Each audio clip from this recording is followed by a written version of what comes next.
There's often one thing I can expect from Ubisoft titles is that they take accessibility seriously. Each game is an improvement over the next across franchises. So when Ubisoft announced that Assassin's Creed Mirage would be going back to its roots, I was momentarily worried that those roots would mean no accessibility. Was I right or wrong? Let's find out. Hi, I'm Steve Saylor, I'm blind and I play video games. To find out how, click here or click the link in the description down below. While you're down there, click the like and subscribe buttons so I can do more cool videos. Alright, so let me explain the going back to its roots comment. When the first Assassin's Creed came out in 2007, accessibility wasn't on any of the Ubisoft developers' minds when making it. Quite frankly, it wasn't on any developers' minds back in 2007. So would it shock you to learn that the first Assassin's Creed game, because accessibility wasn't something they were concerned about, they didn't even have subtitles? Yes, you heard me right. Assassin's Creed 1 didn't have any subtitles. Now, yes, that has changed, but I wanted to mention that to show how far Ubisoft has come since then. Regarding returning to its roots in the series, Ubisoft promised a stealthier, smaller game, much like the original titles were in the late 2000s, which is something I've always wanted to go back to try to be able to play. I did try, but I can't play them. I couldn't enjoy the Altair story or even the Ezio series because its lack of accessibility. I can't even go into Edward Kenway's Tales as a pirate because the ship combat was a nightmare for me. That changed when Assassin's Creed Origins came out and changed the style of the game to a more RPG-like gameplay. With that also came the beginnings of Ubisoft's journey into accessibility, including a much better suite of subtitle options. But as each game got better with accessibility, with some minor setbacks here and there, like, taking away the eagle where you can tag enemies to a raven that just gives you, a general area to tag enemies, and that's it. The games are also bigger and bigger. The most current game in the franchise, Assassin's Creed Valhalla, has such a giant map and is so large in scope that I personally can't go back to it. It was just too overwhelming. So my hope was that even though Assassin's Creed Mirage was returning to its roots, it would also mean that they wouldn't abandon accessibility along with it. But the good thing is I didn't have to speculate long because I have recently played about 4 hours of Assassin's Creed Mirage, and yep, it is exactly the type of game that I wanted. Back to its stealthier roots with all the accessibility we come to love in Ubisoft games. They even tried something new that I'm curious to play more of to see how well it works for accessibility, especially for blind players. Let's talk general gameplay first. You play as Basim, who we saw in Assassin's Creed Valhalla, but we now play a younger version of in Mirage. Now don't worry, you don't need to have played Valhalla to play Mirage. This is a standalone story as far as I'm aware.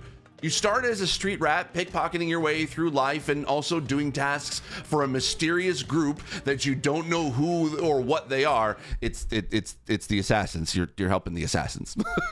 But you do catch the eye of this group and then you get to join them. You also get to train in the way of the assassin, which is actually really cool, and you learn more combat, how to do the leap of faith, and then take on the oath of the assassin. Now, I don't know the story as we did skip ahead a bunch, but the next part we got to play after that is when we get to the open world of Baghdad, and this is the main city that will be taking place in for the majority of the game. And you are tasked in solving a mystery and eliminating targets all throughout the city. Now, this may seem very familiar to Assassin's Creed fans. However, one thing I took away from my playtime was how much investigation goes into the game.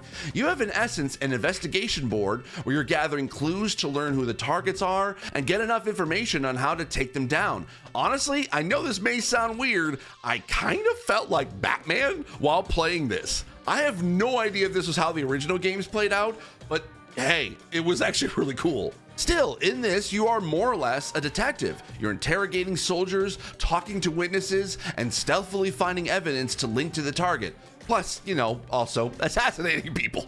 You are a detective assassin, and I'm kind of in love with that idea. It also combines the RPG mechanics and the open world exploration that we've been used to in AC games since Origins. A bit of the old and with the new. Now, let's talk about the accessibility. So, sadly, I can't show you the settings menu to show what options they have, as it is still a work in progress, but I can say that the game has much of what we've seen in previous Ubisoft titles, such as a suite of subtitle customization. What I'm showing on screen is the largest text size and also the highest opacity you can have for your background. And there's also full captions, which you can move from the center of the screen just above the subtitles to the top right of the screen, which is where I had it throughout the whole game.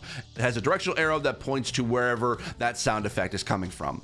You can remap controls on mouse and keyboard, but I couldn't remap on the controller. I don't know if that's going to be added into the final version of the game or not, so I'm not 100% sure on what it will have. We'll have to keep an eye on that for launch. There's even a cool option called a menu hold factor, where you can adjust how long you have to hold a button to activate an option in the menus, which I actually thought was pretty cool.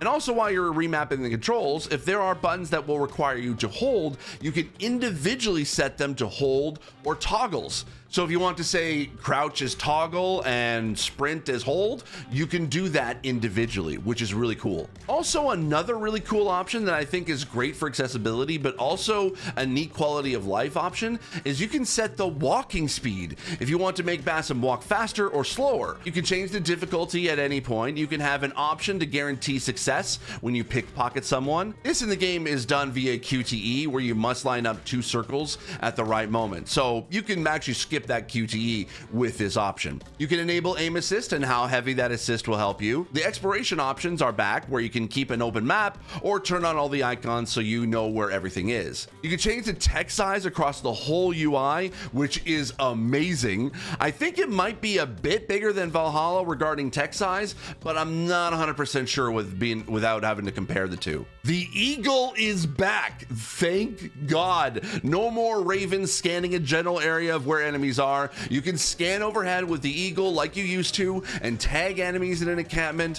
which is such a relief. I miss that bird.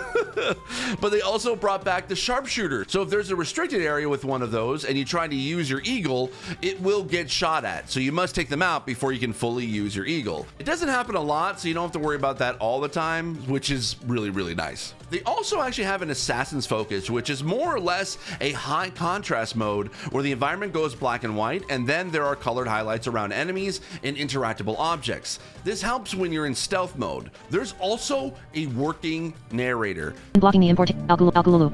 A military leader in charge of confiscating any foreign goods. Clues found. 2 out of 3. Press X to view details. Assassinate the harbor master. Press Y to pickpocket. Press Y to remove. I need to get rid of these. That, from what I could tell, does narrate mostly everything. It didn't work for a few times, but I'm equating that to bugs, as I was playing a work in progress build and not the final version of the game. Now, speaking of the narrator, there's an interesting way that Ubisoft is doing navigational assist in Mirage, and I'm intrigued to see how blind players feel about this.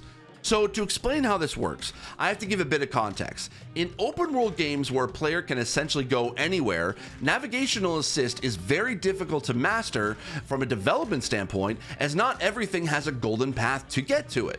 It is difficult for a game to anticipate where the player wants to go without causing mishaps. God of War Ragnarok actually had that initial problem, especially when using your boat. But what Ubisoft did in Mirage is, for the main story missions, an icon will appear in your compass.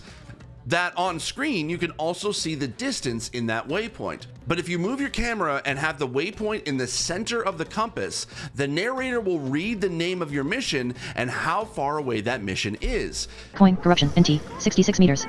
Which is really great, because then that camera is facing in the direction of where you need to go. It doesn't really help in giving you a precise path of how to get there, or help with elevation, whether it's above or below you. And for when I played, it only works for story missions, not custom tagging of waypoints in the map. But it is an exciting feature that I'd love to see Ubisoft develop more in the future, or continue to support in Mirage, because this could be a neat solution to solving navigational assistance in open world games. Overall, if you've been following Ubisoft's accessibility journey, there is some excellent refinement and improvements as each game is released.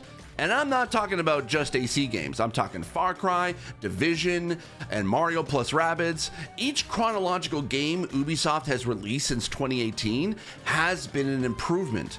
Each system has been refined, and it's great to see the journey that this franchise has gone through for 16 plus years. We'll see at launch how well the full game plays out, but I expect many disabled players will be happy.